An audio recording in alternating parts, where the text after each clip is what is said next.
अस्सलाम वालेकुम, I am Waqas Bashir. आज हम अपना अगला चैप्टर हाइड्रोकार्बन स्टार्ट करेंगे। उसके अंदर हम उसका इंट्रोडक्शन और टाइप्स ऑफ हाइड्रोकार्बन पढ़ेंगे। लेकिन अपने टॉपिक की तरफ जाने से पहले आज की हम कोड देख लेते हैं। It is going to be hard but hard doesn't mean impossible. जब भी आप कोई काम स्टार्ट करते हैं तो शुरू में भी आपको लगे कि ये काम नामुमकिन है, तो असल में वो काम नामुमकिन नहीं होता, बल्कि वो तब मुश्किल होता है और तब आपको पेशेंस और कंसिस्टेंसी का मुजाहरा करना पड़ता है। और इसका ये मतलब नहीं होता कि अगर वो मुश्किल है तो वो नामुमकिन है, क्योंकि जब तक आप देखें कि अगर आप सोचें कि आपने जन्नत हासिल करनी है तो इसके लिए आपको मरना पड़ता है। ये कहीं आपको जन्नत भी मिल जाए और आपको मरना भी ना पड़े तो ऐसा नामुमकिन है। तो ये इसी अच्छी सी बात से हम अपना लेक्चर स्टार्ट करते हैं। हाइड्रोकार्बन्स को अगर देखा जाए तो ये दो वर्ड से बना है, हाइड्रोजन और कार्बन। हाइड्रोकार्बन जो है वो ऑर्गेनिक कंपाउंड की सिंपल क्लास है। Simple class.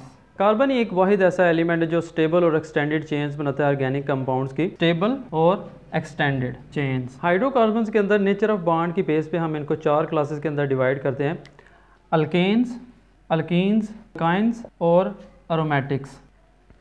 हाइड्रोकार्बन्स के अंदर टाइप्स ऑफ बॉन्ड की बेस पे हम इनको सैचुरेटेड और अनसैचुरेटेड कंपाउंड्स में डिवाइड कर सकते हैं। अब ये सैचुरेटेड और अनसैचुरेटेड को हम अभी नहीं देखेंगे, जब हम इसके टाइप्स पढ़ेंगे इससे आगे तब मैं आपको ये एक्सप्लेन करूँगा। हाइड्रोकार्बन की जितनी भी क्लासेस हैं उनमें डिफरेंट केमिकल प्रॉपर्टीज़ होती हैं, डिफरेंट केमिकल प्रॉपर्टीज़ और सेम फिज़िकल प्रॉपर्टीज़ होती हैं। हाइड्रोकार्बन मोस्टली नॉन पोलर होते हैं और ये नॉन पोलर सॉल्वेंट्स के अंदर ही सॉल्युबल होते हैं। इसके अलावा ये मोस्टली गैसेस होती हैं और ये वॉलेटाइल लिक्विड्स पर मुश्तमिल होते हैं। और अगर देखा जाए तो वॉलेटाइल लिक्विड्स क्या हैं, तो वॉलेटाइल लिक्विड्स वो लिक्विड्स होते हैं जो इजीली हमारे पास वेपराइज हो सकते हैं। जितने भी फॉसिल फ्यूल्स हैं हमारे पास, फॉसिल फ्यूल्स ये सारे ऑर्गेनिक कंपाउंड्स हैं। हाइड्रोकार्बन स्टार्टिंग मटेरियल के तौर पर भी यूज़ होते हैं और ये मुख्तलिफ कंपाउंड कमर्शली तौर पर प्रिपेयर करने के लिए रॉ मटेरियल के तौर पर भी यूज़ होते हैं, जैसे कि सिंथेटिक फाइबर है या सिंथेटिक रबर है या प्लास्टिक्स वगैरह को बनाने के लिए इस्तेमाल होता है। ये तो था इसका इंट्रोडक्शन हाइड्रोकार्बन का। इससे आगे हम इसकी देख लेते हैं टाइप्स ऑफ हाइड्रोकार्बन्स। टाइप्स में अगर देखा जाए तो हमारे पास ओपन चेन हाइड्रोकार्बन्स या इनका नाम होता है aliphatic hydrocarbons. Open chain hydrocarbon का क्या मतलब होता है कि ये जो हाइड्रोकार्बन होते हैं इनका पहला और आखिरी जो एटम होता है वो एक दूसरे के साथ ज्वाइन नहीं होता। इसको अगर हम एग्जांपल के साथ देखें तो ये हमारे पास है प्रोपेन।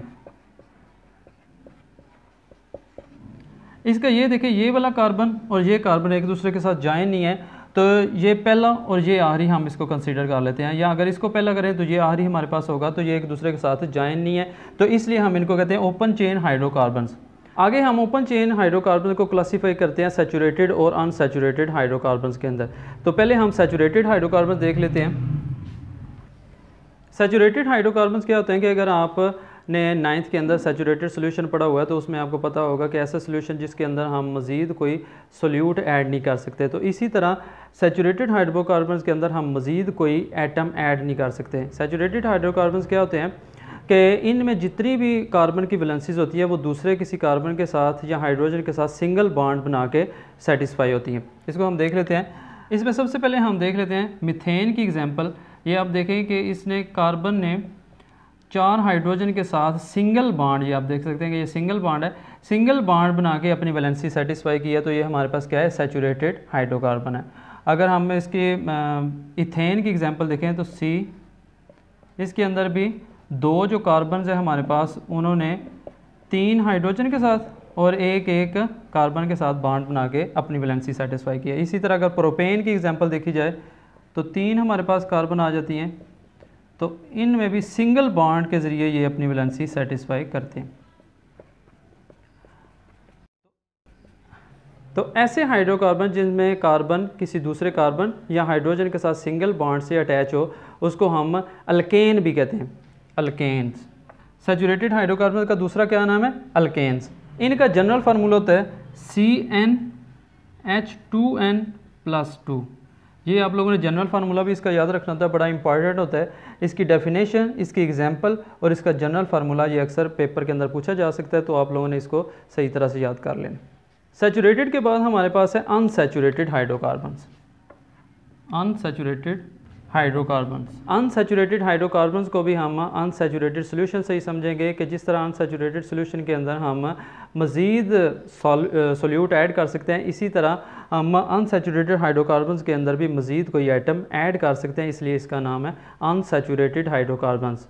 अनसैचुरेटेड हाइड्रोकार्बन्स दो तरह से हो सकते हैं, अल्कीन्स या अल्काइंस। अगर दो हमारे पास कार्बन एटम हाइड्रोकार्बन के अंदर डबल बॉन्ड से जुड़े हो तो हम उनको अल्कीन्स कहते हैं, और अगर हमारे पास दो कार्बन एटम ट्रिपल बॉन्ड से जुड़े हों तो उनको हम कहते हैं अल्काइंस। तो पहले हम अल्कीन्स को देख लेते हैं। अल्कीन्स के अंदर सबसे जो सिंपल हमारे पास एग्जांपल है वो है इथीन की। इसमें दो हमारे पास कार्बन एटम जो होते हैं वो डबल बॉन्ड से जुड़े होते हैं, तो बाकी हम इसकी वैलेंसी सेटिस्फाई कर लेते हैं हाइड्रोजन से। तो ये हमारे पास आ गया इथीन। इसको हम CH2 डबल बॉन्ड CH2 से भी ज़ाहिर कर सकते हैं। इसका क्या नाम है? इथीन। इनके आखिर आपने देखा होगा कि जो अल्कीन्स होते हैं उनके आखिर पे ENE आता है, इथीन, और जो हमारे पास अल्केन्स होते हैं उनके आखिर पे ANE आता है। तो ये भी इनके अंदर एक डिफरेंस होता है, इनके आखिर पे ईन आता है और इनके आखिर पे एन आता है। इथीन से अगली एग्जांपल हम देख लेते हैं, propene CH3 CH double bond CH2, ये हमारे पास है प्रोपीन। इसमें भी आप देख लेते हैं कि ये दो जो कार्बन है इनके दरमियान ये डबल बॉन्ड है, तो इसलिए ये हमारे पास है अल्कीन, और ये अनसैचुरेटेड हाइड्रोकार्बन्स के अंदर आते हैं। ये तो हो गया अल्कीन। इससे आगे हम देख लेते हैं अल्काइंस को, कि जिसके अंदर दो कार्बन एटम्स के दरमियान ट्रिपल बॉन्ड होता है, तो वो हम देख लेते हैं अल्काइंस। अल्काइंस के अंदर जो सबसे सिंपल हमारे पास एग्जांपल है वो है इथाइन की। इसमें दो कार्बन एटम डबल बॉन्ड के जरिए जुड़ी होती हैं, तो बाकी हम इसकी वैलेंसी हाइड्रोजन अटैच करके लिख सकते हैं, या इसको हम CH ट्रिपल बॉन्ड CH से भी जाहिर कर सकते हैं। इसका नाम इथाइन भी हो सकता है और एसीटाइलिन भी हो सकता है, इथाइन, और इसका जो कॉमन नेम है वो एसीटाइलिन भी हो सकता है, या ट्रिवियल नेम जो है इसका वो एसीटाइलिन है। इसमें दो कार्बन एटम के दरमियान ट्रिपल बॉन्ड होता है, तो इससे आप लोगों ने इसको याद रखना है। इससे हम आगे इसकी एक और एग्जांपल देख लेते हैं। अगली जो इसकी एग्जांपल है वो है CH3 C triple bond CH, ये है प्रोपाइन। क्योंककि इसमें अगर आप देखें तो ये हमारे पास जो दो कार्बन एटम्स के दरमियान ट्रिपल बॉन्ड होता है, और इसको आपने याद कैसे रखना होता है, ये YNE इसके बाहर पे आता है या आयन आता है। जो अल्केन्स होती हैं, इसको मैं इधर लिख देता हूँ, अल्केन्स, इनके आखिर पे एन आता है, अल्कीन्स के आखिर पे ईन आता है, अल्काइंस के आखिर पे आयन आता है। अल्काइंस और अल्कीन्स में डिफरेंस क्या होता है कि अल्काइंस जो होती हैं इनमें दो कार्बन एटम्स के दरमियान ट्रिपल बॉन्ड होता है, और अल्कीन्स में दो कार्बन एटम के दरमियान डबल बॉन्ड होता है। इसके अलावा इनका जनरल फार्मूला भी डिफरेंट होता है। अल्काइंस का जनरल फार्मूला होता है CnH2n-2, और अल्कीन्स का जनरल फार्मूला होता है CnH2n। ये तो थे हमारे पास ओपन चेन हाइड्रोकार्बन्स। अब हम देख लेते हैं close chain hydrocarbons. Close chain hydrocarbons, close chain hydrocarbons को हम पिछले चैप्टर में भी पढ़ चुके हैं कि उसमें या तो होमोसाइक्लिक कंपाउंड्स होते हैं, या कार्बोसाइक्लिक, या फिर हेट्रोसाइक्लिक कंपाउंड्स होते हैं। इसके अंदर हम क्योंकि हाइड्रोकार्बन्स पढ़ रहे हैं तो हेट्रोसाइक्लिक कंपाउंड्स हमारे पास नहीं आएंगे।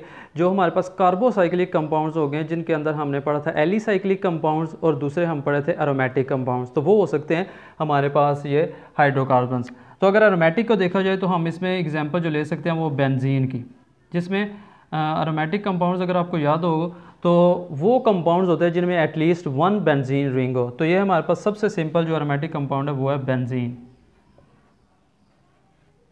क्लोज चेन हाइड्रोकार्बन्स के अंदर अगर हम देखें तो हमारे पास एलिसाइक्लिक कंपाउंड्स में सबसे जो सिंपल एग्जांपल है वो है साइक्लोब्यूटेन की, तो वो हम देख लेते हैं। इसमें अगर आप देखें तो कार्बन ऑलरेडी दो बॉन्ड उसने कार्बन के साथ बनाए हुए हैं। अगर ये आप कार्बन देखें तो इसने एक बॉन्ड इसके साथ बनाया हुआ है, ये वाला, और एक इसके साथ बनाया हुआ है, ये वाला बॉन्ड। तो दो बॉन्ड ऑलरेडी इसने बनाए हुए हैं, तो दो बॉन्ड इस ये हाइड्रोजन के साथ बना के अपनी वैलेंसी फुलफिल करेगा। तो इन सब के साथ हम दो दो हाइड्रोजन लगा देते हैं। इसका नाम होता है साइक्लोब्यूटेन।